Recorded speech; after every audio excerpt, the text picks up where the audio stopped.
The title of the book really is a good summary of the story.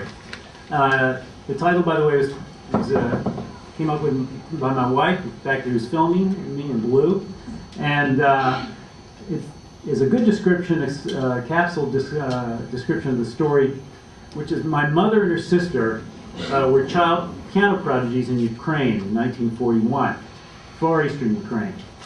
And after the Nazis invaded, in the summer of 1941, they swept east through Ukraine, and the regular German army would take the towns in Ukraine, and then they were followed by local killing units called the Einsatzgruppen, whose only job was to kill as many Jews as they could, as quickly as they could.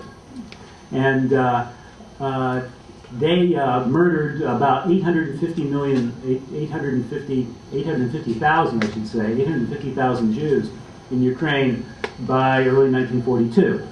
By the time they got to far eastern Ukraine, where my mother lived, my mother and her family were put on a death march with 16,000 other Jews. They were being marched out of town, and her father traded a gold watch for her life. He bribed a guard to look the other way so my mother could run out of line and escape from the death march. And sometime later, her 12-year-old sister escaped as well. My mother was 14 at the time. Her sister was 12. 14, by the way, same age that Anne Frank was, about the same time that this was occurring. And after they escaped, they were sheltered for a short time by righteous Gentiles, by people who later were actually just declared righteous Gentiles by the State of Israel, which is the highest honor the State of Israel can bestow on non-Jews. They went back to their hometown where they were sheltered by this family, and they concocted new non-Jewish identities, and they were, and for the rest of the war, for the remaining of the war, 5 years, they served as entertainers for the Nazis who did not know that they were Jews.